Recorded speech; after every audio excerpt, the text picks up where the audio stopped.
try to tell them, but they ain't listen though. But over time in that kitchen beat, the pots of pans, they sick of me. So like I said, can't get rid of me. Yeah. They just wanna see me fall. Man, on my downfall, they don't wanna see me ball. Never. But I'm a different type of nigga. I was taught to just go get it. I'm just grinding. Me and my niggas came along with Muslim. Came along with struggling. I ain't lying, I ain't bluffing. I ain't come this way nothing. Did it all on my own. Y'all can't give me that throne. Tell my niggas we on. Tell my niggas we on. Came along with Muslim. Came along with struggling. I ain't lying, I ain't bluffing. I ain't come this way for nothing. Did it on my own. Y'all can't give me that throne. Tell my niggas we on. Tell my niggas we on. We on with muscle. Started with them nicks and dimes. Sent them through my 9 to 5. Mama said you better pick a side. When she found the bag, cause I knew she cried. Said the streets gonna be a demise. Or catch me up in a fantasy. But see them corners, mama, they fed me. I should've paid attention. All the game that you was giving. Now I'm on point, I can see the vision. My bars cold, my flow's meaning. Selling that smoke, that sand semen. Want the Rolls Royce, I can have the beam. I'm the favorite trap, your bitch favorite rapper. Fuck a deal, I'm on my masters. How you say so, but then make it to the plastic. Niggas is moving real backwards. 100 mils really what we after. Niggas ain't going what we after. Niggas ain't fuck with my game. Why can't eat, boy, you know the name. Niggas ain't fuck with my game. Niggas ain't fuck with my game. Yo, man, what it do? It's your boy JSN Boxing, the go-to boxing king, and I'm back. Y'all hear my boy Boz in the background. Man, came a long way from nothing. Y'all already know what time it is. Go ahead and hit that like button. Drop a comment. Let me know what you think about the fight. Was it everything it is you thought it was going to be? Did Gervonta Davis show you anything new? Did you learn anything new about Gervonta Davis? What about the Badou John Pascal fight? Was it a robbery? Man, just go ahead and tune in, you guys, because we got a full show coming for you all. Shout out to the ATL, man. You all was, nothing short of great. Right? If, look at it like this. I'm from Atlanta, and it was like, when I started in this boxing, right? We wasn't getting no fights. Like, we wasn't getting this is what I mean. We wasn't getting no fights. Like, we was having like local fights. Like, that was cool. Like, the local fights, those were cool. But we haven't had a championship fight, a world championship fight of that magnitude since Evander Holyfield, right? Almost 20 plus years. And that entire week, I covered the entire week. Those of you who missed out, just go back to the YouTube page and you could just check out the content, man. I also got some stuff that I'm gonna post too, that I held back as well. But man, for Atlanta, this was crazy because the city actually really put on. Like, and this was all in the midst of LSU versus Oklahoma. Like, okay, you competing against one of the biggest weekends in college football. One of the biggest weekends in college football. And you have a turnout. What, he put 14,000 in the seats? Man, that's crazy. That's crazy. That's nothing short of success. Shout out to Atlanta, man. It was a star-studded event. Celebrities was all throughout the entire building. And a lot of them, a lot of casual fans was tuned in. Like, that to me alone was like the biggest thing, was that the fans was tuned in the entire time. Even during the Badou John Pascal fight. The fans are just like tuned in. And casuals, people who really don't watch boxing or really didn't know who the fighters was or whatever. They was just there for Tank or whatever the case may be, just to be in the moment and enjoy that atmosphere. Like, To me, that right there won it all. That won it all. And to hear Steven Espinoza, other people who are in position to help bring fights here back to Atlanta, we're all saying that, it's a great city and they wouldn't mind coming back, And this was me telling everybody probably about 3 years ago. I'm like, look, we will get a fight here in Atlanta soon. I didn't know it was going to be Gervonta Davis. I'm not even going to kid you all. But I just knew we was going to get a fight here in Atlanta soon. I just didn't know who it was going to be, when it was going to be. But I was hoping that it was going to be soon. Because 2 years ago, if you go back, when you had Floyd Mayweather come and visit the gym, right?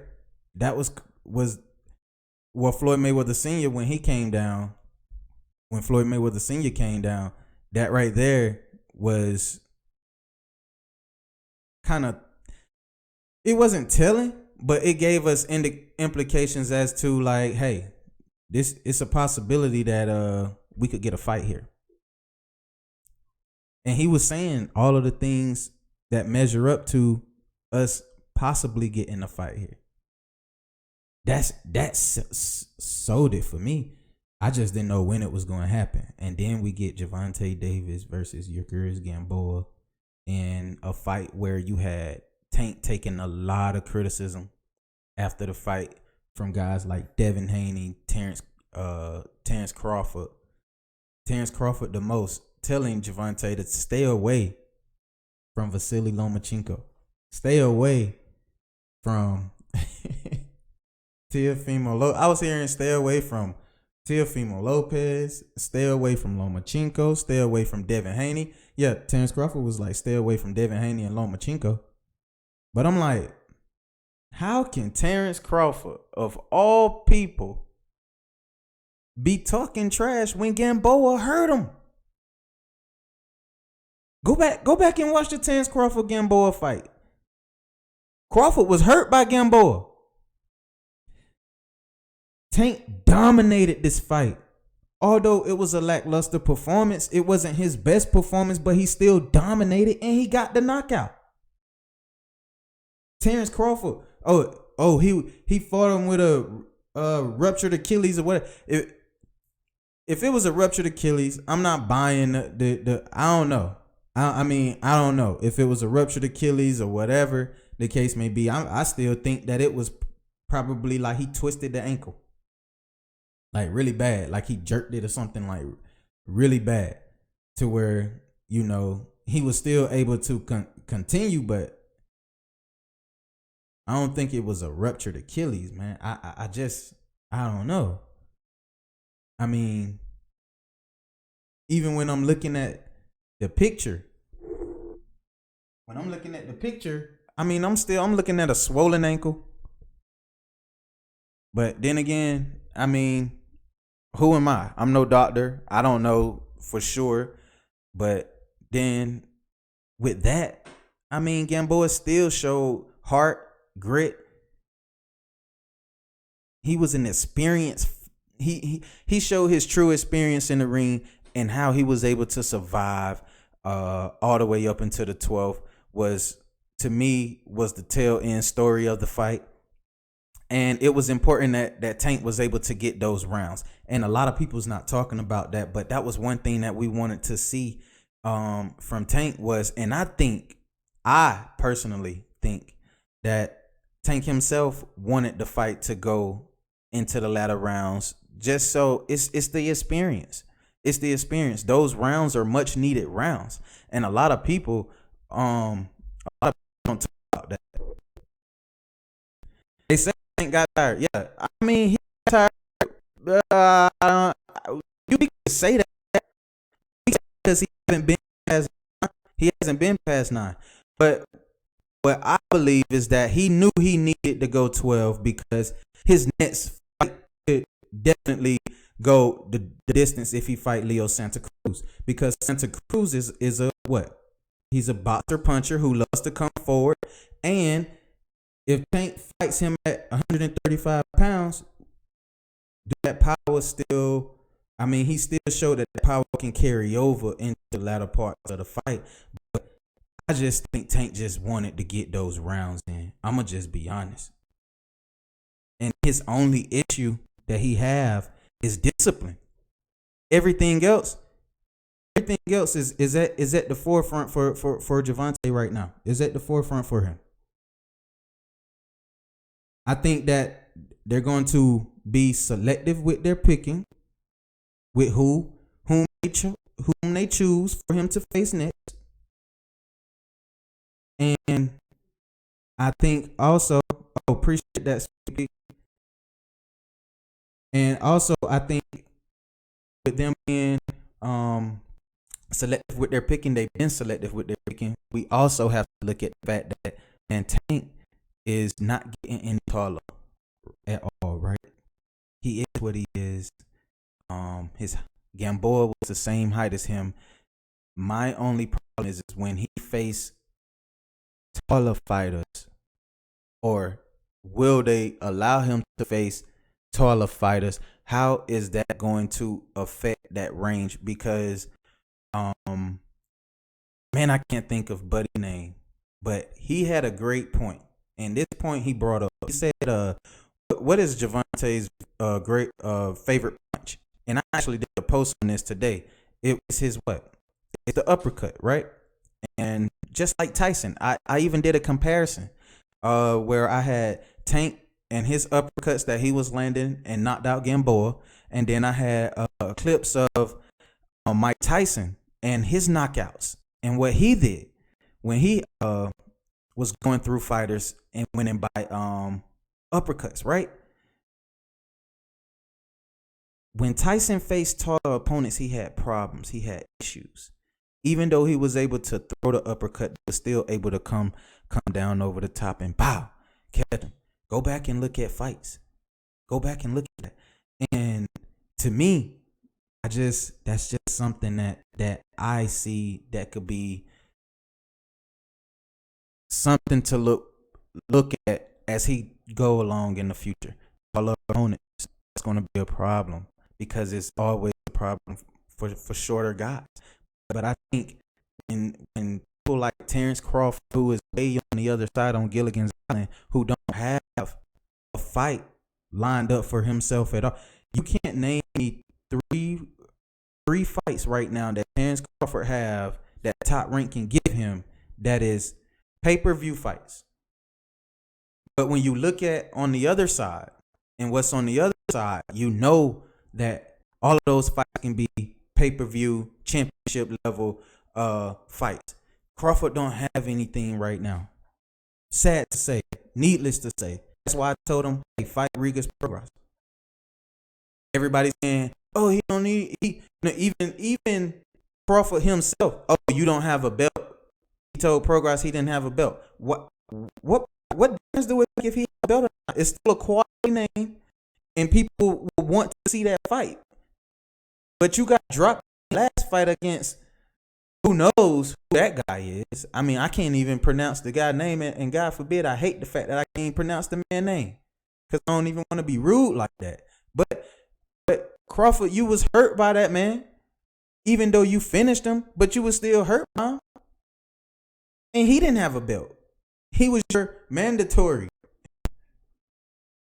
You want to sit up here and try to trash Gervonta for his performance against Gamboa, and Gamboa hurt you. Or you struggled to get a one-leg Benavidez. You struggled to get Benavidez out of there. Benavidez was really on one leg. Literally. After like 8 rounds. 7 or 8 rounds. It was one of them. So it was like the criticism from Terrence Crawford, I'm really not buying and not really paying any attention to. Is it okay for him to criticize Tank? Yes, because Tank criticizes other fighters and stuff like that too as well. So it comes with it. But at the same time, there is no reason as to why I feel as though he should be clout chasing. I think it's clout chasing at the end of the day, Ryan Garcia is clout chasing. Like, come on, like, if are we really gonna be serious here? I was having a person in my DM today. Shout out to my boy Ed. He's good for doing stuff like this, chiming on Golden Boy fighters, right? And the way that he wanted to come at me about the Ryan Garcia thing, Gervonta Davis, was, oh, Ryan Garcia, he's so much quicker, he outbox Tank and all this. And I'm like, what? Are you kidding me? Who has that man fought? Tank is so much more past this guy. He already done fought for a title, won a world title. Him fighting Ryan Garcia, even Ellie setback. And when Ellie was interviewing Tank, he was trying to throw in there because of his ties, with Ryan Garcia and things. And they trying to throw in the fact that, hey, Tank, what about Ryan Garcia versus you on pay-per-view? Like, really? Tank and then when you go and look at it, Tank wasn't even interested in it, but he was more interested in what Devin Haney had to say. When he was like, and Devin Haney, he was like, but what Devin had to say, because so it shows you that Tank ain't worried about people like a Ryan Garcia who has to show something first before he can call out anybody. He ain't worried about him. But guys like Devin Haney, it's beef, it's legitimate beef there. I remember when Devin Haney came down here, and it was about 2 years ago when Devin fought here, right? And I interviewed Devin. This was when Devin and Tank was beefing, and I interviewed Devin, and I asked him, I was like, hey, what's up with you and the Tank beef? Devin was like, well, it is what it is. And I asked him about the sparring footage and all that, and he was saying, hey, tell them to release the sparring footage. They got the sparring footage. That boy know that I worked them, blase type, right? And so we get to the gym. So I asked Floyd Senior the same thing. I interviewed Floyd Senior. Y'all can go and check this out. This is all on the channel. I interview Floyd Senior. I go to Floyd Senior. Hey, Floyd, what do you think about the beef between Tank and Devin? And I was like, what happened in the sparring? He was like, oh, well, as far as the sparring is concerned, Devin gave him all he could handle. That was what Floyd Senior said. That was what Floyd Senior said. Now, when it comes to that sparring footage, that was out of his mouth. I have the video. You can go through my channel, check it out. My interview with Floyd Senior. You'll see where he says out of his mouth that Devin gave Tank all he could handle in sparring. Right? That's what he said. So when Devin say he wants to fight with Tank, Tank seemed much more interested in the fight with Devin. I think that's a good fight in the future. It's a really good fight in the future. Huge pay-per-view fight in the future. They both got almost the same amount of fights. They both are world champions. Well, Devin, even though Devin didn't fight for his title at all, but he did defend the title against Santiago, who he struggled with. He didn't even get Santiago out there. Get him out as fast as we may have thought he would have. You see what I'm saying? So boxing fans, y'all have to be quick to go back and remember what happened in these fighters that criticize other fighters, what they say. Always be quick to understand that, hey, go back and look at Terrence Crawford last fight, and you will see where Crawford was hurt. He was dropped. Go back and look at Crawford when he fought Gamboa, and you will see Gamboa hurt Crawford. Go back and see when Devin Haney fought Santiago in his first title defense, and he didn't even and he struggled to get Santiago out of there. A Dominican Republic fighter, whom I've heard that through the grapevine has been giving Devin Haney issues and problems even throughout his amateur career. A guy who was getting ready to turn pro, who could possibly be on a fast pace in his career, and that's Hendricks. He gave Devin Haney all he could handle in a fight, and that's on video. So, so Devin should be more concerned about the fact that you struggling with Dominican Republican fighters from the DR. You struggled with Santiago. You can possibly may struggle with a guy like Hendricks in the future if that fight could happen, which will be so big, man. I really hope when Hendricks turn pro, his career is put on a fast track, because he has hell over the same amount of amateur fights as Vasily Lomachenko, if not more. Better when you look at just resume alone, and you look at awards and things, accolades that he has won throughout his young age and amateur career. He has it with the fights. So anytime you have somebody who has that amount of fights and then did it to that standpoint, you have to put them on fast pace. And I think, a guy like Hendricks is, can cause some issues for people in the future. He's gonna cause issues for people in the future. But when you Devin Haney, that fight with Gervonta Davis looks really sweet in the future. But I don't think that's gonna happen in anytime soon, because Devin just came off shoulder surgery. So a lot of these fighters who chimed in had a lot to say about Gervonta Davis. One, they know he's a cash cow, right? Because none of them do a pay-per-view. Out of all of them we name me one that can do a pay-per-view right now. Outside of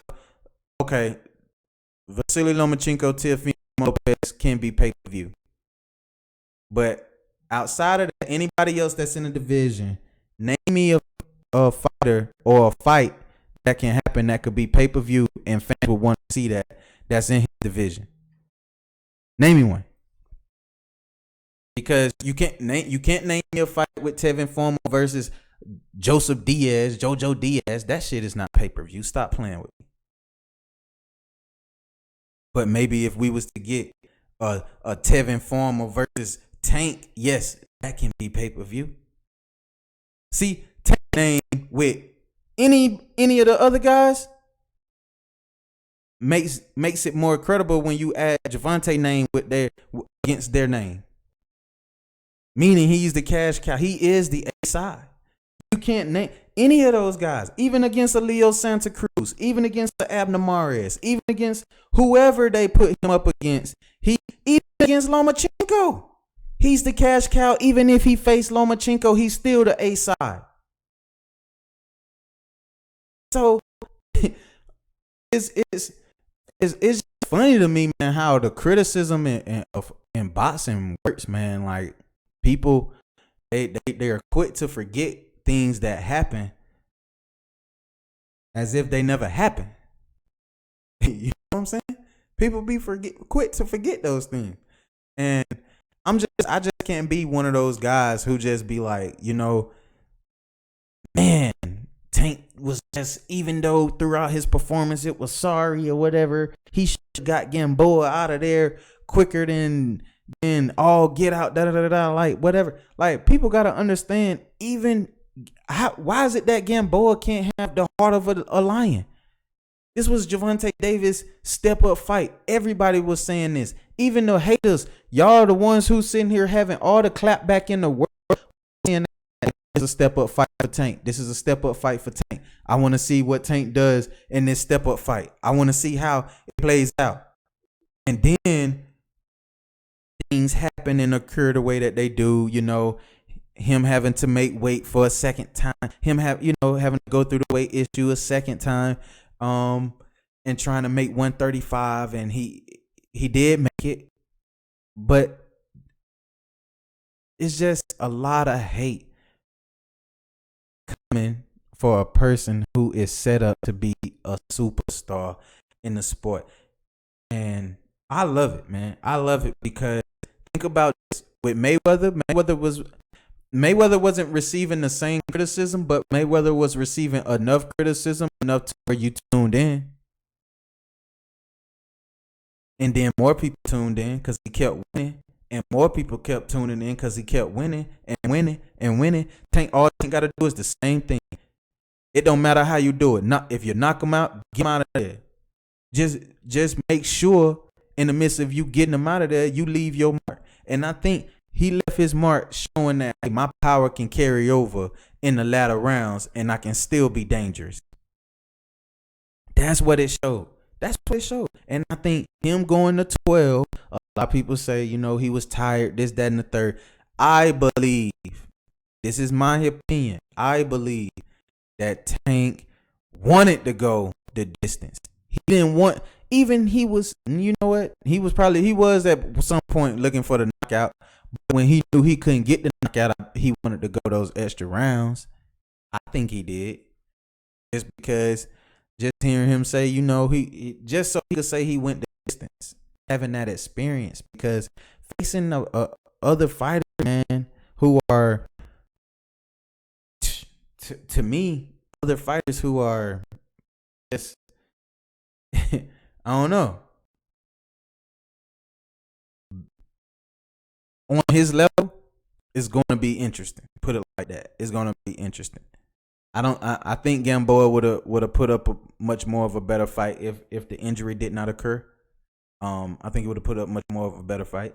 I think he did a lot of veteran moves in order to survive. That's my thoughts and my take on that. But the last thing I want to say about this fight before I move on is another thing that I think Tank should do is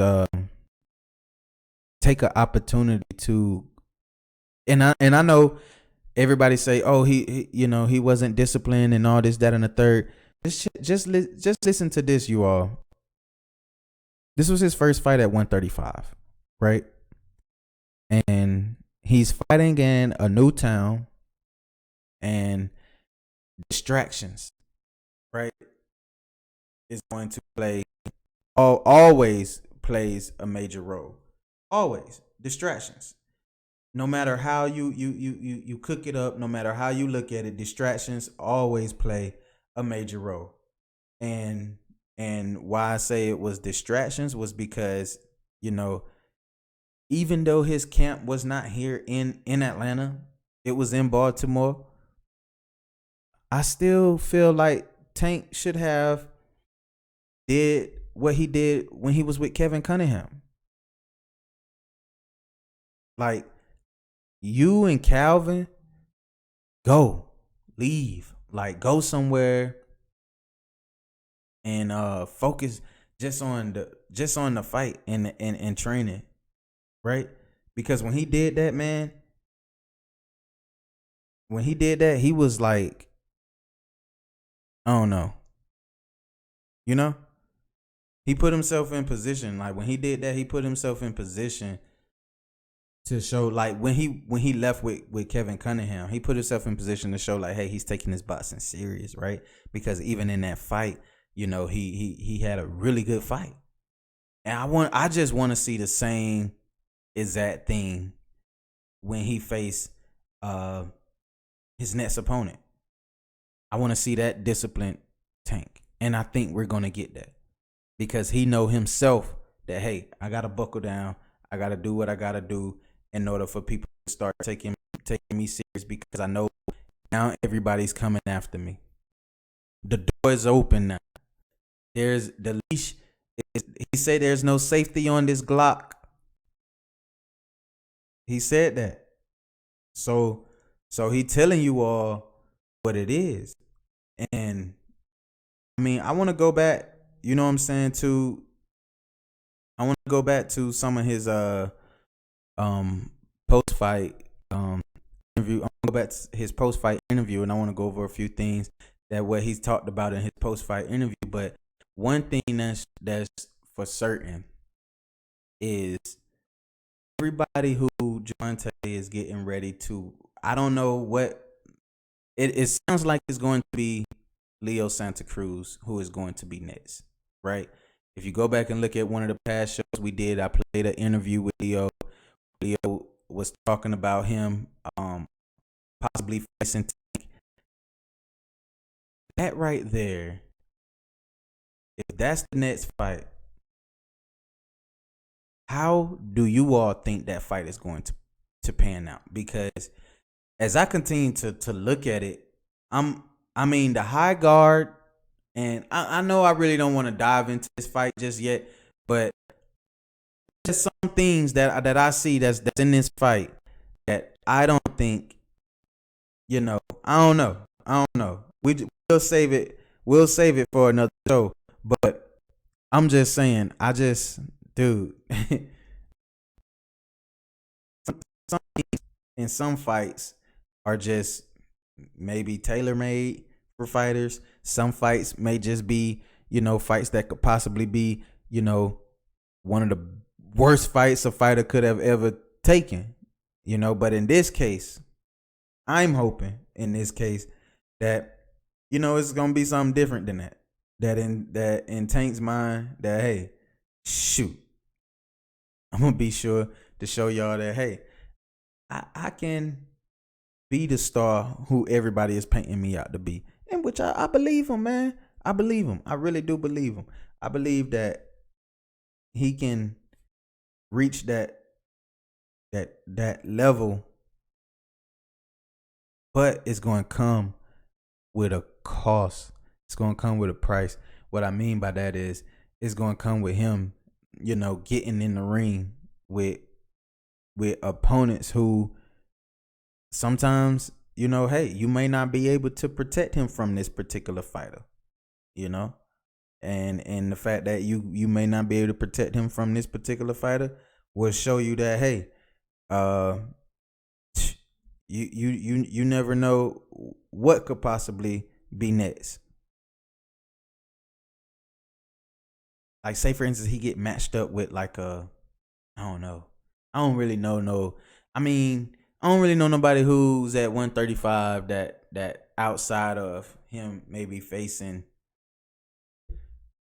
a Lomachenko, in which I think he beats Loma in the latter rounds. But I don't know. I don't know nobody that would really give Tank, any really serious issues outside of a Devin Haney who has a ring IQ of 1,000,000. If they were Dragon Ball Z, if they, I know this is probably the craziest analogy, right? But if they were like with my Dragon Ball Z fans, right? If they were like Dragon Ball Z opponents, like Devin Haney's IQ is a fucking 1,000,000 or 3,000,000, whatever it is that the number is when they do stuff like that. His shit is high. Devin's. It's crazy. Because the kid, he always in the gym. Like, tell me when Devin is not in the gym. Like, literally, like, the kid live in the gym. Like, been in there. Stay in there. Always in there. And that's what's crazy to me. But the thing is that when that switch for Tank cuts on, and he is just straight up, fully disciplined and serious about boxing, oh my God, man. Oh man, y'all don't understand. Shit could be crazy. Crazy. You hear me? Crazy.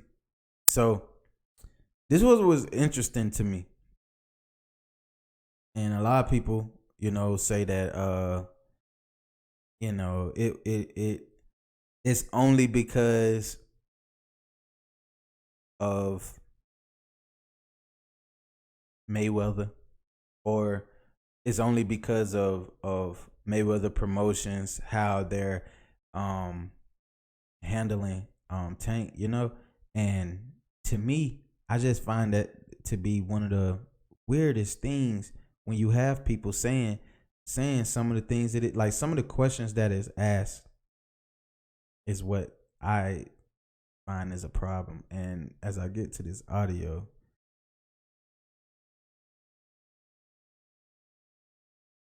I'm gonna play for you all.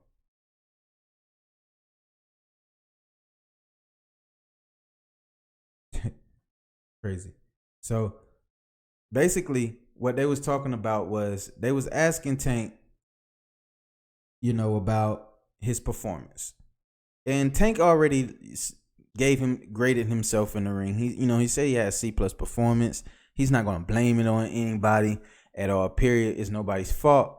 And it's just him. Even Coach Calvin said, he don't really too much do anything or worry about Tank when it comes to his weight. He allows Tank to deal with that, right?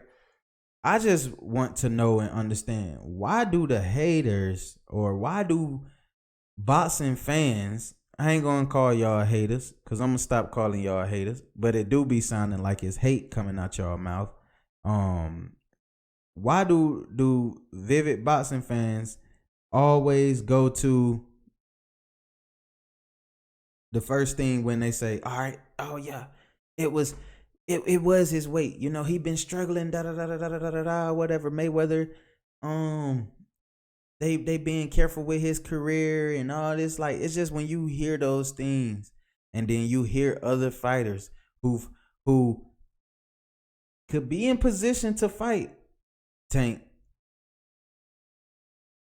really come after some of the things that they know is easy for the fight fan or easy for people to chime in on, like the weight issue, right?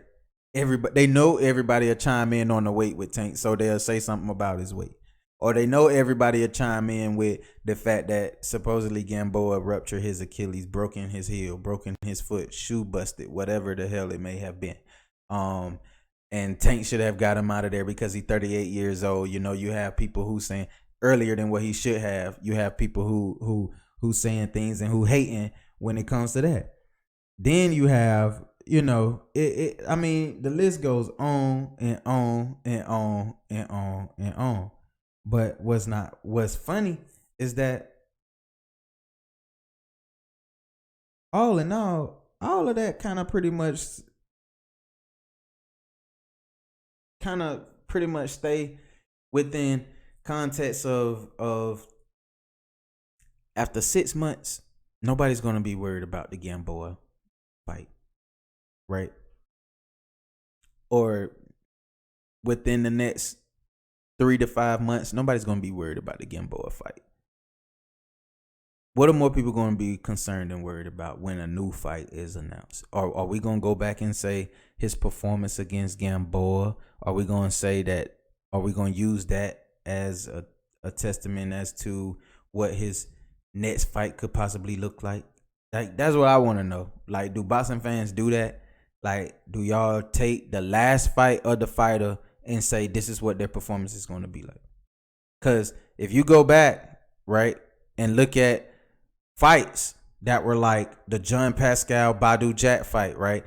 Go back and look at Badu in his last fight. What did people think of Badu in his last fight? And then what do they think of Badu in this fight with Pascal? And then this same fight with Pascal, people say it was a robbery. And in my opinion, it wasn't a robbery. I think the decision was the right decision. Go back and look at the fight. Badu was missing a lot of shots. But also Badu did come on in the latter rounds. But what I had a problem with Badu was the fact that I had a problem. Yo, what up? I had a problem with Badu was the fact that with Badu, it seemed as though he always started off flat. He started off flat again. And he picked up, and when he picked it up, he picked it up at a pace that was a really good pace, and he ended the fight very well. But at the same time, Pascal said he was war ready. Pascal faced literally everybody in his division. And he came in with, in hindsight, what he did earlier in the fight was enough for him to win the entire fight, because he still was able to show some of that championship level grit as the fight went on in the latter parts of the fight, even though Badu was coming on strong. But why is it that, people immediately go for robbery, all this, that, and the third, when just leave it at the fact that it was a good fight? There was no reason for them to do any kind of robbery at all. John Pascal is from Canada. This was a Mayweather Promotions event. Mayweather promotion card, Mayweather promotion fighters, Mayweather promotion everything. So how is it that the judges is going to have a reason as to why they were going to rob Badu that night? No, he just lost. He just lost. It was a good ass fight, and he just lost. He came up on the short end of the stick again. Split decision. It happens, man. It's boxing. And it sucks if you are Badu, that you always coming up on that side of the of the corner. But damn, boxing fans really have to think everything is a fucking robbery? Like, for real. Like, the fight was close, don't get me wrong, but that's discrediting anything it is that if y'all was saying that Badu won the fight, that means that anything that Pascal did in the beginning of the fight don't matter, because what matters is what you do at the end of the fight. That's what it sounds like to me. But it is what it is. I already know a lot of people not really going to buy in into the truth about it, of what it is that they really saw. Because it's quick to say that, oh, well, it was a robbery, right? I just don't believe that. I mean, I really don't. I really don't believe that it was a robbery, man, at all. Like, I just don't see a reason as to why they would do that. I just don't. But everybody have their own opinion. So, anyways, we was talking about pulling up the audio, right? And it's funny because, to me, this was probably, I ain't gonna be able to play it, but what I will be able to play for you all is my interview with Jalil, who sparred Tank, right? And his sparring with Tank was pretty much set up for Tank in these championship fights. And a lot of you who don't know Jalil Hackett, man, that guy is going to be something serious at 140 pounds. Once he finished school, he's a 12th grader. Once he finished school, I'm telling you, he's going to turn pro, and he's going to be making some noise. Who that kid signed with, I don't know, but this a little bit. Let's start interview a little bit and what he had to say about training with Tank. Leading up to this point in your life and having this opportunity that you have being with Gervonta Davis. It's been great, man. Especially since you got getting ready for a title fight. I ain't gonna go spar no little kid, but the fact that he came and got me, because after his last camp, he said, man, I really love the work, I need you to come back. The fact that he came and got me, I felt thankful. It's like, man, because he sees potential. So, yeah, I just feel real blessed.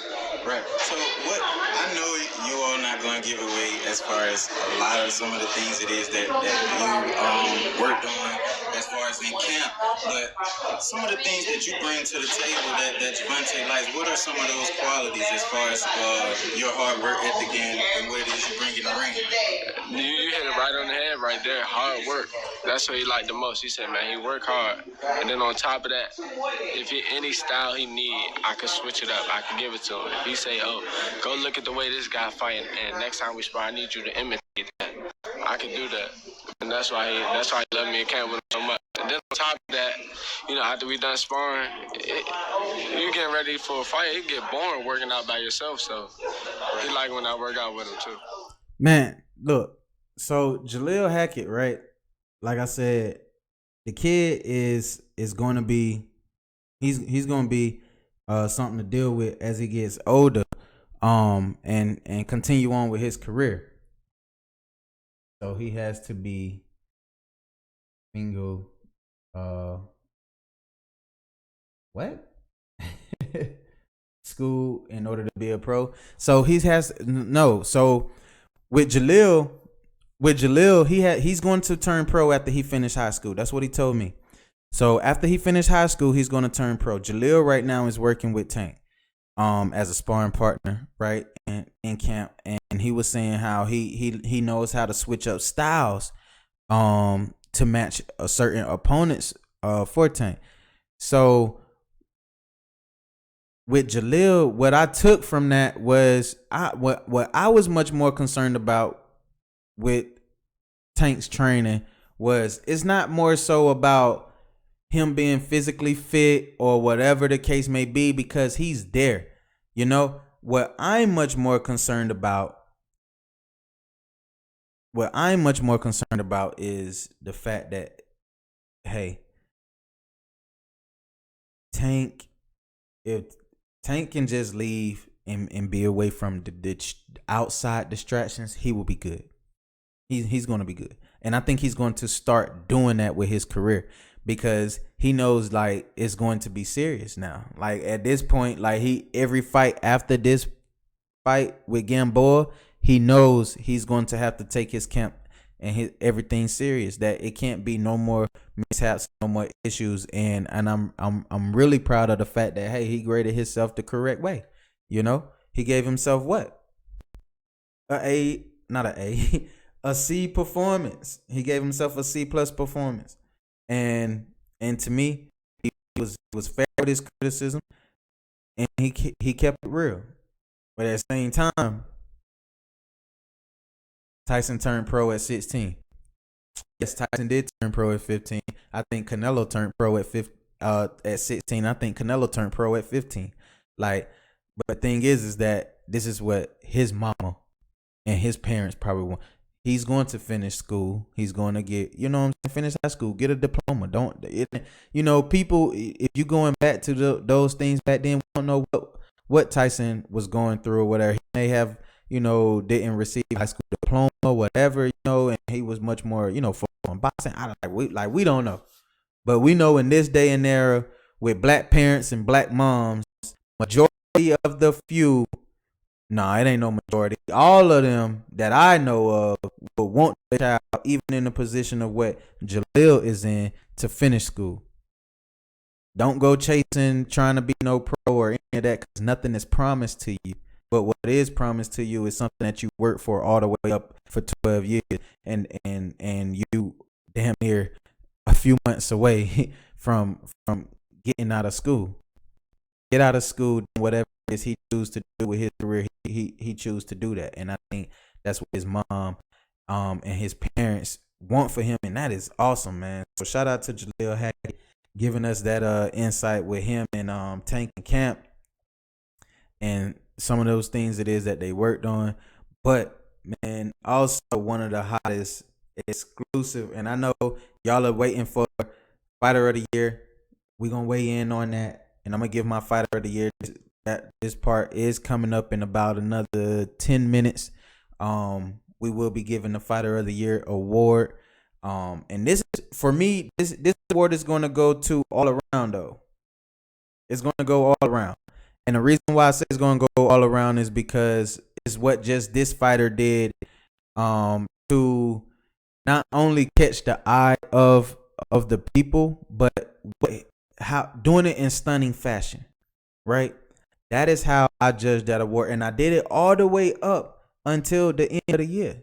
So I took in consideration fights that may have occurred on this past Saturday night that was championship level fights, that was championship fights. So don't be surprised by who is chosen. So with that being said, let's move into the major news that I have for you all. And that's talking about 2020 plans, right? Our 2020 plans for JSN, our 2020 plans for the channel, for JSN supporters, right? People who really truly want to support JSN so that we could get to the next level, in which we are getting to the next level, we have good news, right? And I'm not one that's gonna, I ain't gonna give no world breaking news all on my channel, all on my page, because this is some real shit. Because I know that the work that's going to be done is going to be real work, and I know the proof is going to be in the pudding. Once it gets done, and that's really truly all I wanna, or I really all I want to say on it. But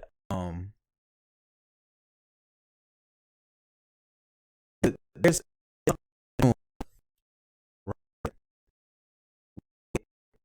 NBA champion at 160, and y'all, if y'all asking who is it, who is it, whatever, do your homework.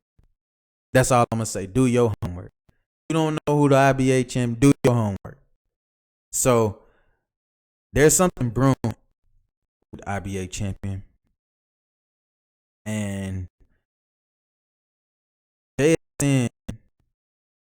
JSN has gotten the call and the opportunity to go down with Paul Williams, Coach James Forrest, and IBA champion Eric Moon for camp life.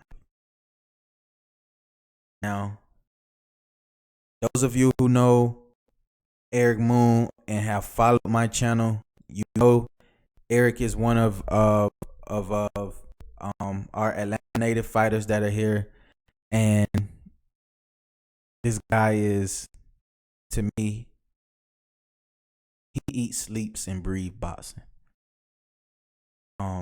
There's nothing more that he wraps his head around is boxing. Man, the first time I saw Eric fight, and I kid you not, if my brother tuning into this, he would tell you all this. The first time I saw Eric fight live, ringside, he fought Simeon Hardy. This was a step up fight for Eric. He was on the rise. He's still on the rise now, and he's champion now, but he's still on the rise. And he was. Everybody was saying that this fight with Simeon Hardy was going to be his toughest fight, because I think Simeon Hardy at the time was like 13-1, right? And so Moon was like 9-0, and so like all the buzz around was people thinking like Simeon was going to give Eric everything he can handle, right? That's what, and you had real legit haters, like people who were close was saying these things, right? That I know that's close here, that was close to people that's here in the city, and they were supposed to be quote unquote supporters, and I was still thinking like, hey, Eric may get smacked in this fight, right? And I'm thinking like like, okay, I want to see. Went to the fight, man. Kid you not. First time I saw Moon, I was like, dude, this dude is he Drago in real life. Like Drago in real life. Ain't no Rocky Balboa movie. And it wasn't because of like him like knocking out Simeon or anything like that. It was like what he was bringing to the table. Now, I was already in camp with Moon prior to him facing Simeon Hardy, prior to him facing some of his other opponents, right? So I was able to see him work out, see him hit the mix, see him spar, see him train, and prepare himself for bouts, right? I was able to see that when he was with Coach Zayed. But man, when Eric fought the first time, when I seen him fight the first time, I was like, this dude is sick. He got power in both hands, his left and his right. He has hell of a defense. He just, the kid has all of the tools You hear me? He has all of the tools to be great. And a lot of people in boxing, this is what pisses me off. I even asked Paul about this, and I'm gonna play a little bit of my interview with Paul Williams. I asked Paul about this. I said, how much do people buy into that behind your name? You know, Paul's a 3-time world champion, and him answering that question, you know, he can answer that question. I asked him, how much emphasis do people put behind having a 0 behind you in that column? And he said, you know, it really don't mean jack shit. Be honest with you, because if you really go back, and that's just me paraphrasing, you know, I that's just me paraphrasing. But he was like, it really don't mean anything. And reason why he was saying it, you know, like that was because it really don't at the end of the day. Go look at Tevin Farmer's career. Tevin Farmer lost 4 fights. 4. Before he had the opportunity to become world champion. And then the fight that he did actually win the title to be world champion in, he got robbed like hell. And still came back in the next following fight to dominate and win the title and be a champion. That's some serious shit. How many people have that? I was talking to Coach James Forrest today. And Coach was telling me, he said, boxing is so mental. It's mental. 90%, even man, that's crazy that I done had this conversation multiple times throughout the week. Me and Maybach Hot. Those of you who know of him, you know the Big 8. He was telling me, you know, boxing 90% mental, 10% physical. You know, it's all about your mental game. Right? All about your mental. Talked to Coach Forrest today. What was one of the main things that, you know, in boxing that is serious that can really affect the fighter is their mental state, where you are mentally, and in a lot of fighters where your physical can be there all day long. You can have all physical attributes and everything. You can be fight ready, everything, but your mental. Where's your mental? I remember going back. I was watching a Joe Rogan podcast, and it was Joe Rogan. He was on him and Teddy Atlas, and Teddy was talking about Mike Tyson, and what Teddy said was so crazy to me.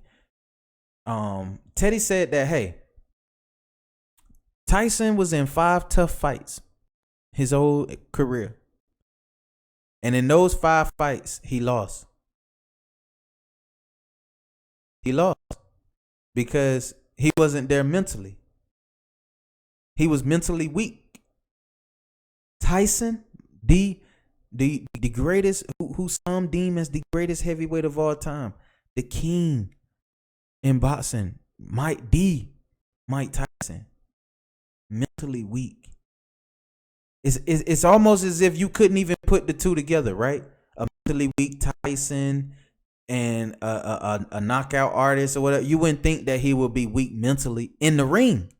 This is in the ring now. I'm not talking about outside of the ring and things that you do outside of the ring. Yes, that stuff plays a part, and it has a issue as well. But if you have control of your mental, then when you're outside of the ring, you won't have those problems. You'll be prone to being more disciplined and more focused. Right? So what Teddy went to elaborate on with Tyson was the fact that, like, Tyson was in those 5 tough fights in his career, and the fact that he was not there mentally, he lost the fight. He lost. And the reason why he lost was because, you know, him being weak-minded, afraid, looking for a way out. And you're like, damn, are you serious? This is Mike Tyson we talking about here. I want y'all to go back. I'm gonna post in the description in the comment section for you all. I'm gonna post that interview, and I want y'all to go back and check out that interview, man. It is some really good shit because it puts you in position to think about, fighters' mental state. And that's one thing that I always, I care about, and what I worry about with fighters is like, what's your mental like? Like I care, yeah, you want the fame, the glory, all of that, but like, what's your mental like when you do get that? Or how do you operate when you're facing adversity? A lot of people can't bounce back from adversity. They can't. Some people struggle. Jose Ustasagi, who just fought this past weekend, who fought Lionel Thompson. Jose Ustasagi, when he lost to Caleb Plant, right? He couldn't shake that shit off so much that he even lost this fight against Lionel. And that's crazy. That's crazy to me because you're mental. You're mental. Go Tony Harrison versus Jamel Charlo. Mental. Right? Throughout the whole year, even with him faking the injury, the ankle injury or whatever, if it was fake or not or whatever, even with that happening, he was trying to make himself be mentally into whose head? Charlo's head. Doing all of the antics, whatever, prolonging the fight, whatever. He did everything to put himself in Charlo's head. To only take himself out of his own head, and it cost him the fight. Mental. What's your mental like? Can you stay disciplined enough mentally in the fight? Because Tony Harrison, to me, did enough to he was showing enough to win that fight. If he was going, damn it, if they was going to rob him, they was going to rob him enough to where everybody would have been like, look, damn it, we all know Tony Harrison won that fight. We don't care what y'all say. It would have been like that. If the fight wouldn't have ended in a knockout, whatever, it would have been telling. But what's your mental like? A lot of fighters, man, they give up. A lot of fighters give up soon they face just a little bit of adversity, They give up. Adrian Broner, man, won. AB is my guy. I love AB to death. Damn it, I love AB to death. But do I think AB gave up sometimes? Yes. And I'm not talking about him giving up in a fight or whatever the case may be, because he's a true warrior. He's a champion, four-time division world champion. Four division world champion. The short amount of time he did it, you know what I'm saying? Like, hey, he was four-time world champion. He did it in a short amount of time. He's world champion. That matters.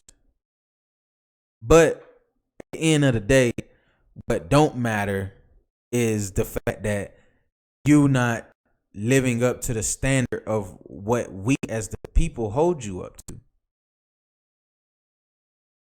I think AB, since he suffered that loss with Chino Maidana, has been a shell of himself. That's just me being honest. Because of lackluster performances, not letting his hands go.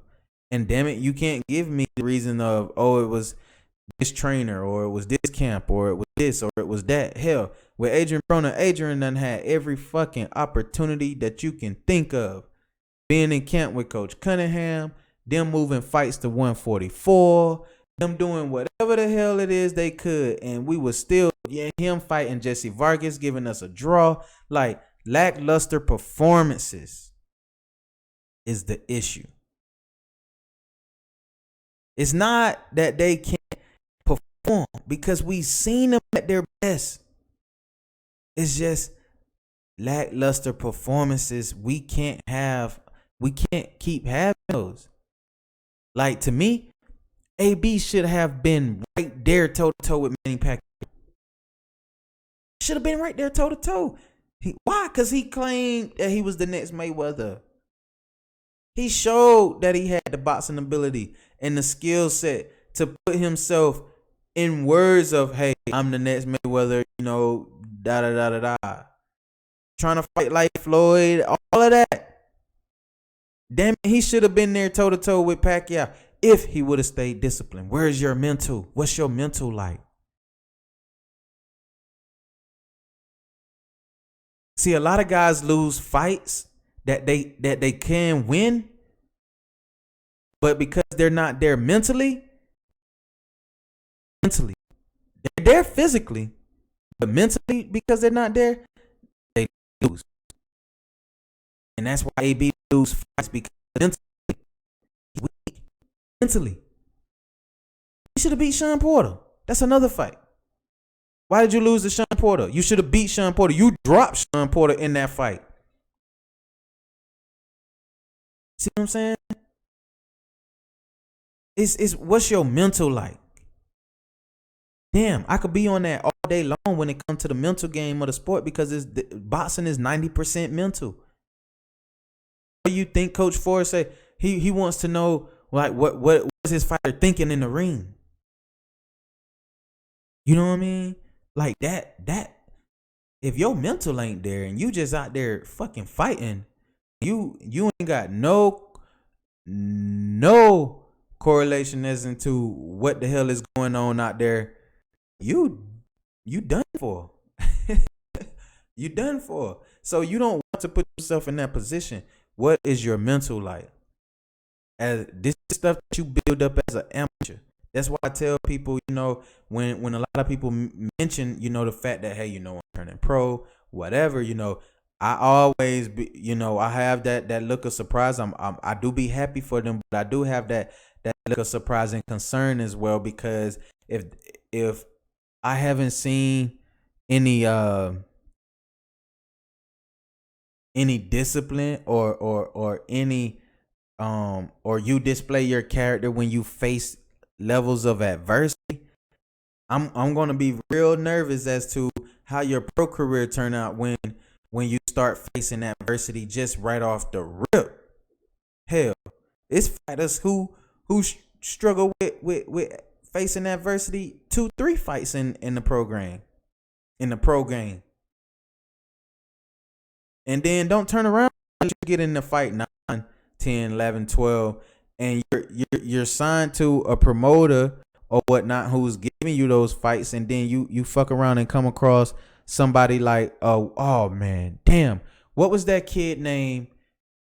He fought on I believe it was the Daniel Jacobs undercard versus Julio Cesar Chavez. No,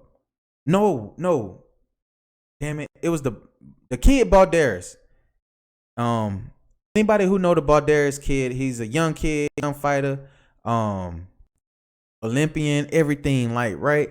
And he faced another guy who was like 9-0 or something like that or whatever. And this was like, I think Balderas' first time fighting on TV. And damn it, I think it was a top ranked card, if I'm not mistaken. I think it was Terrence Crawford versus his guy, whatever, but I'm not sure. But or Lopez fight. I don't know. I'm not sure. I still can't even get it in my head. But that kid Balderas got his ass knocked out. You know what I'm saying? And him losing like that,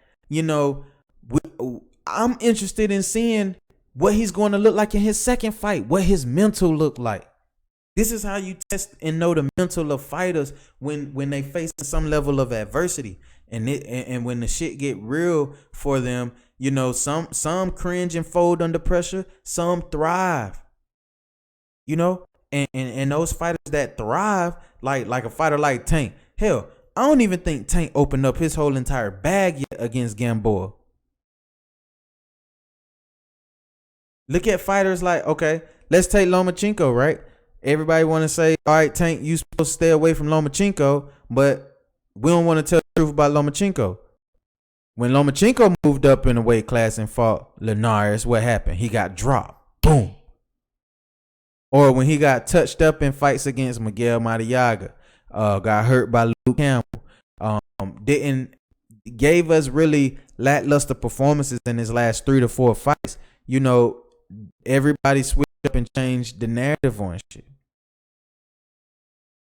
Oh, it was at that point. It was, Lomachenko, he's still number 1 pound for pound. What the fuck? Are you kidding me?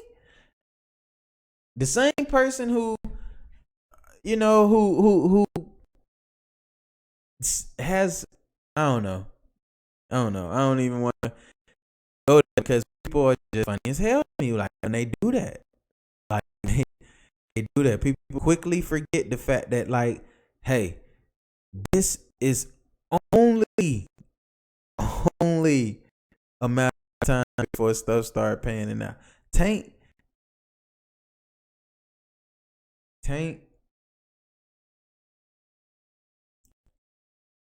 has, and I don't know, he's put himself in position, man, for people to come after him, man.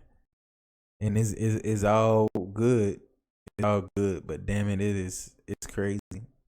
It's crazy. But I don't know. Let's move right along, man, because I was supposed to hit y'all with the awards like probably damn near 15 minutes ago, maybe.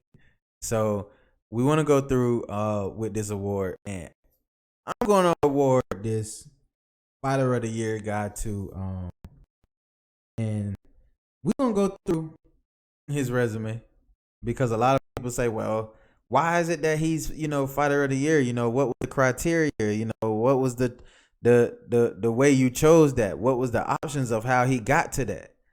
And so I'm gonna give you all that, right? Because I want people to start understanding that, hey, certain fights or certain fighters, they're gonna be great in their own right when people start really truly giving them recognition in things it is that they do. And until you start giving the recognition into the things it is that they do, then it's always going to be the narrative painted that, hey, this fighter can't be this or this fighter can't be that or whatever. That's all bullshit. Because in my world, it's not how you start, it's how you finish. It's not how you start, it's how you finish. And this guy right here, you may know, y'all, once I call this record, he's 35-6 and 1. You should know who he is after I called out this record, but he has faced everybody from Dmitry to Leader Alvarez, Sergey Kovalev, you know, Lucien Boutte, Marcus Brown, Adu Jack. It's John Pascal. And I'm gonna tell y'all why. And a lot of people, you know, I gave it to John Pascal this year. And the reason why I gave Fighter of the Year to John Pascal is because these 2 wins, coming off the loss to Dmitry Bivol, right? Who I feel as though is a damn bona fide stud in that division. Bona fide Dmitry Bivol is. He still turned around after losing to Bivol for the WBA, turned around and got a shot at the WBC silver and interim title against a hot Marcus Brown. I'm talking about steaming hot Marcus Brown, right? Marcus Brown coming off a phenomenal win. Just in everything was set up for like Brown to win this fight. And John Pascal, what was one of our criteria? How did you win? In stunning fashion, runs through Marcus Brown in a fight that left everybody like, what the fuck did we just see? Did John Pascal just did Pascal just beat Marcus Brown by knockout?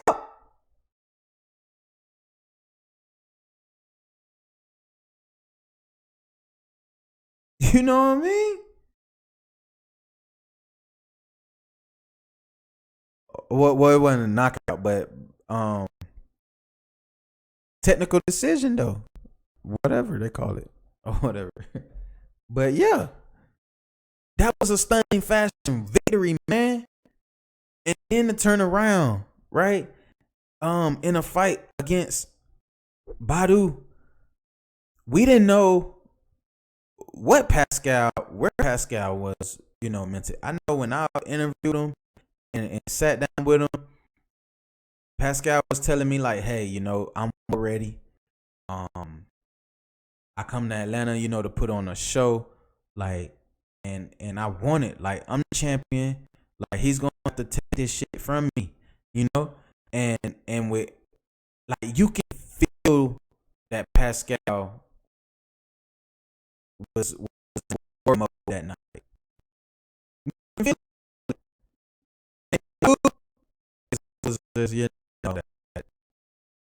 just felt like he was here type shit. But with Pascal, man, is that, I mean, what he did, and a lot of people are not gonna give him a fight of the year type shit on that. They're gonna go like, oh, it was Canelo with the win against Sergey Kovalev and all that. And like don't give me that bullshit, man. Don't give me no Canelo should be fighter of the year because he beat old ass Kovalev who lost to Andre Ward twice, who we already knew how to beat him. And then he walk in the ring. Well, he comes out of the damn ring talking about, reason as to why he lost. He did it for the money type shit. So like, don't give me that, man. Or don't give me a Terrence Crawford who ain't beat no damn body this year at all. Or don't give me a Lomachenko who ain't faced nobody at all outside of Luke Campbell this year. Like I want something that was done in stunning fashion and the masses didn't believe it when it happened.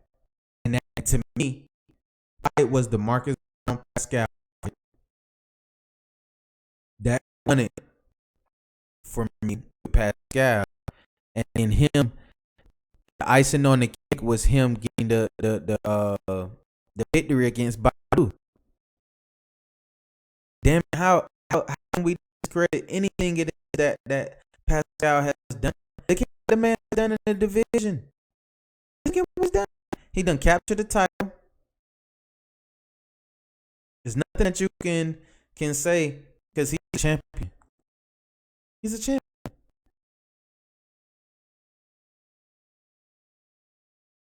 It's not like, he everybody. Aaron Pryor Jr. from Cordelia White, Francisco Sierra,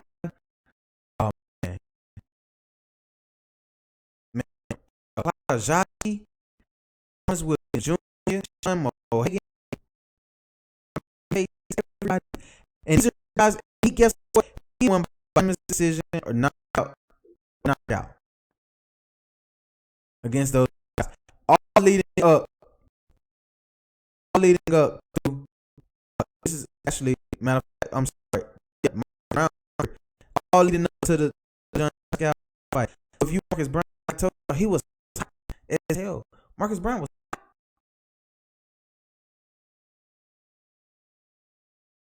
He beat Bud unanimously. He lost. And Pascal was he's Badu. And then turn around and win fighter of the year for me. That's fighter of the year type shit, man. What Pascal did, because Pascal, Marcus Brown, he could have beaten both. That could have beaten both. fighter to be both. Who was that? It was John Pascal. And Pascal beat both. So I'm not buying any of the BS as it pertains to what other people are saying. But at the end of the day, congratulations to John Pascal in my eyes for finishing out the year strong, winning your world title, the WBA, and then doing it in a sense of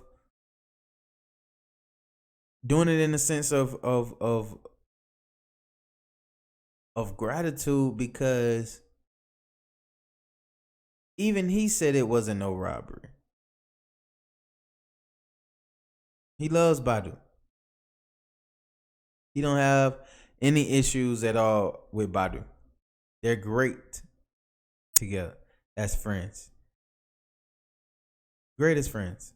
So I'm really trying to understand, what is going to be everybody's take on that fight. A lot of people I know early on has been saying robbery, but when you go back and you look at that fight with Badu, I wonder what a lot of people are going to say.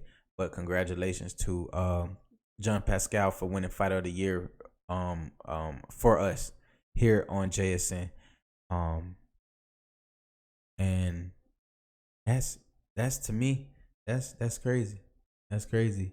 So that kind of wraps it up, you guys. Great show, man. We let me go back. Talk about shoot, man, that don't wrap it up. We still got a few more fights to talk about. I'm sorry. The undercards. Mia. Shout out to Mia winning her fight, her pro debut. She did that in like 50 something seconds. So that was crazy. Shout out to Mia.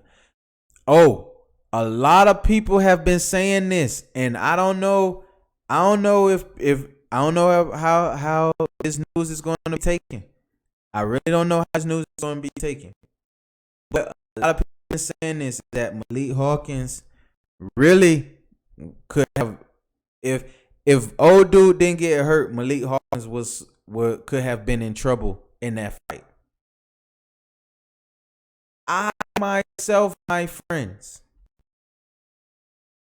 am not going to sit here and say that Malik Hawkins' opponent wasn't putting up a hell of a fight, in which he was. I'm not going to sit here and say that Malik Hawkins' opponent was not looking good prior to the injury that he suffered, in which he did. Did Malik do the job? Yes, he did. And at the end of the day, you just kind of got to leave it at that. He did his job. He did what he was supposed to do. So it's not like, hey, he was hurt or anything like that, in which he wasn't. The kid was still able to get him out of there, in which he did. He got him out of there. So that was important that he did that. Malik Warren, he's a bona fide stud. It is thing. But most importantly, the one who I've been saving is DeMichael Harris. Michael Harris put on a hell of a performance and getting his opponent knocked out. Looking to go 3-0. It's going to happen for him too as well. And he's going to be getting the fights that he need to as well. So there's nothing for anybody to worry about when it comes to DeMichael Harris. He is in really good hands with Coach Mustafa, who is absolutely amazing, man. Great guy, man. Tip my hat off to that dude. Phenomenal story, which I will be bringing to you all, so we will be able to get to know his story. And like I said, man, camp life is on the way with Team Punishers, Eric Moon. That shit is gonna be crazy, y'all. I'm so pumped for that. Like, I'm pumped. So, and then turn around and do Sugarbird Boxing event in Biloxi. So we're gonna be bringing you all news and updates to that too as well. I'm gonna be getting on the phone with Sugarbird probably this week, setting up at the beginning of the year, setting up for things of what's gonna be happening and taking place in February. This is what we got going down the timeline with JSN, so that those of you who are wanting to support, those of you who are wanting to be a part of the channel as we get ready to embark upon our transition as to the next level in which we are. Those of you, a lot of these videos that I have on this channel, a lot of the stuff I have on this channel, a lot of the things I have going on, I'm going to be making a significant amount of changes to everything as it pertains to the channel. So we're gonna make sure that this thing is done right, because this is big, man. This is big. Y'all gotta understand, like, I'm a kid coming from the couch, right? This is my take from this weekend. People say, what's your take from this weekend? Like, what was you thinking about, like, this entire past week or whatever for the past week for the Tank and Gamboa fight weekend and everything, right? Like, everybody was saying, like, what's your thoughts, what's your take on it, this, that, and the third. So, I told him, I was like, well, my thoughts and what my take is that I'm not supposed to be here. Meaning that, I'm a kid, from Thomasville, Georgia, come from a single parent home. Mom raised 5 kids on her own, and I'm just some kid who was sitting on the couch, just talking boxing. And look at where I am now. Not that I'm saying like, oh, I made it type shit or anything like that, but what I'm saying is, look at where I am now in my life. 2019 was a hard, tough year for us. It was a tough year at JSN. It was a tough year for me personally. But what I learned from all of this is that stuff is gonna come, stuff is gonna happen. But in the midst of all of the BS, in the midst of all of the things that's going to transpire,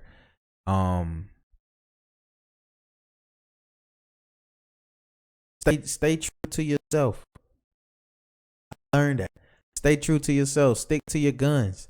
Continue to do the things that you love to do, because those will be the things that one, make you happy. Those will be the things that not only make you happy, but those will be things that also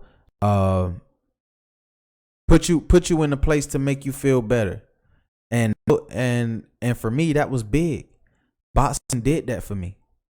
Boxing put me in a place and in a position to where I just just going through things throughout life, man, dude, when you could just go to the gym, take your mind off things, or draw yourself into things within the sport, it to me, it helped me out a lot.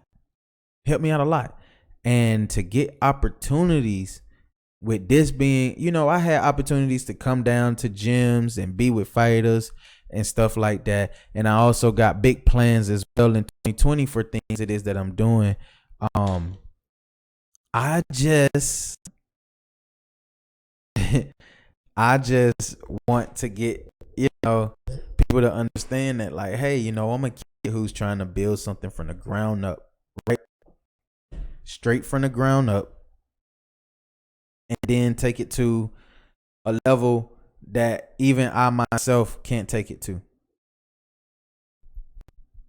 That is going to take other people around me to take it to that point. I started sitting on the couch talking boxing. I'm just a small kid just sitting on the couch talking boxing. And to get opportunities, that I had to in this boxing world, man, that stuff don't come cheap, man. That come with hard work. And the fact that 2020 is a year of hard work and dedication, man, I take the Team Punisher's approach. Go hard or go home. Go hard or go home. You gotta go hard with this shit. You gotta really go hard with this shit and really truly believe in what it is that you say you're gonna do. And I believe in everything it is I say I'm gonna do. Period. I don't. And if anybody know me, they know I don't give a rat's ass what anybody say. I'm just a dog when it come with it. I'm gonna go get it out of the mud no matter what. Period. Everything I have right now, everything I've done right now has been off my own strength. Off my own strength. No advance checks.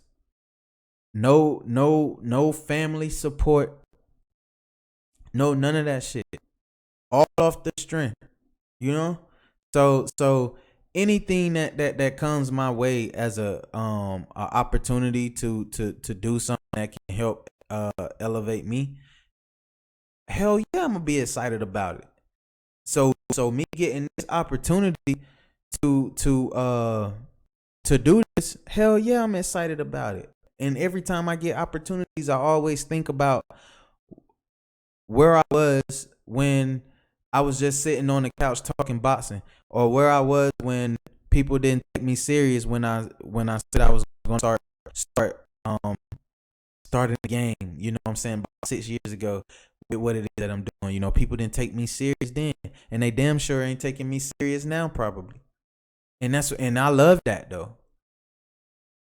I love the fact that they're not taking me serious.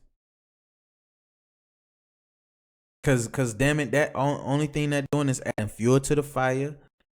And then when everything starts transitioning and happening, boom, boom, you know what I'm saying? You going to see.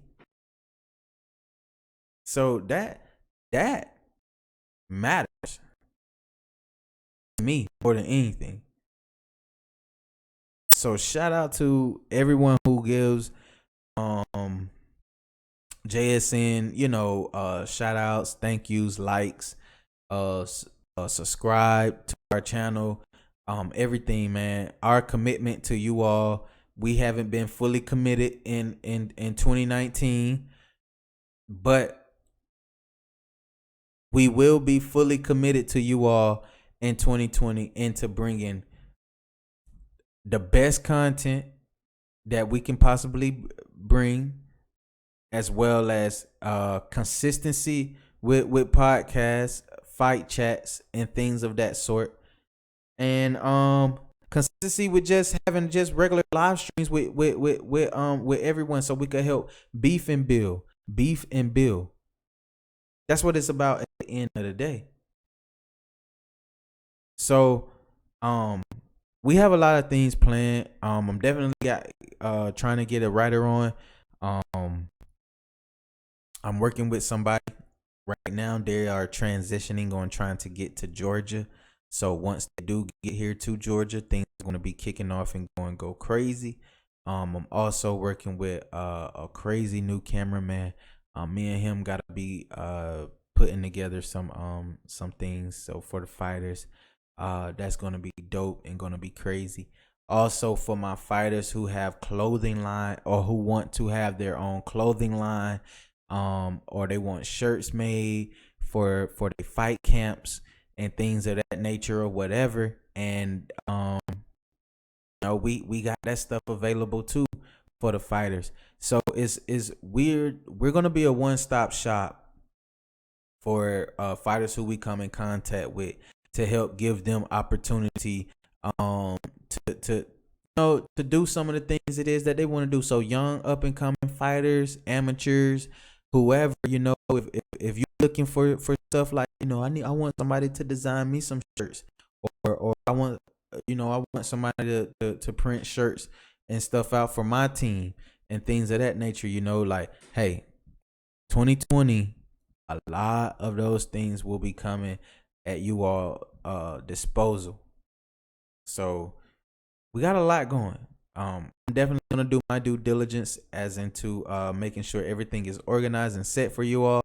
So when we kick off our first of the year show on this Wednesday coming up, it's gonna be crazy because we're gonna set with this Wednesday coming up. How we're gonna do it is we're gonna set our pound for pound rankings, right? Starting out for 2020 pound for pound rankings is going to be there, and then we're going to watch as the year continues. We're going to watch how things change and transpire throughout the entire year. February is going to start February the 22nd with Deontay Wilder taking on Tyson Fury, and what's going to be a hell of a fight. But not only that, well, we got to bring. I ain't gonna release that news yet until I'm told to do so. But it's some stuff that's coming for you all that's gonna be crazy. The thing is that you all have to understand, hey, in the midst of the content, is really what's going to be serious. So how I'm going to set things up, those of you who want to be on the inside of us in camp life, those of you who want to be inside with us, we will be setting up our Patreon account for content, behind the scenes content with Paul Williams. This shit is going to be exclusive. I can't give y'all that for free. I just can't. Look. Okay. Some stuff I'm going to give you all for free. Some stuff I am. But for some of you all who really truly support what it is that I'm getting ready to do and embark upon, and that this shit is about to go crazy, like, for sure, like, a lot of stuff, content can't be free, and the supporters will know that. And I mean, you guys can subscribe with just as little as like $5 a month to help the channel grow, because these are going to be the things that are going to help us continue to have these camp lives. And this shit is going to be epic. We got Paul Williams, y'all, in camp with IBA champion Eric Moon, this is the road to making a champion. And you finna see it firsthand with Paul Williams and Eric Moon.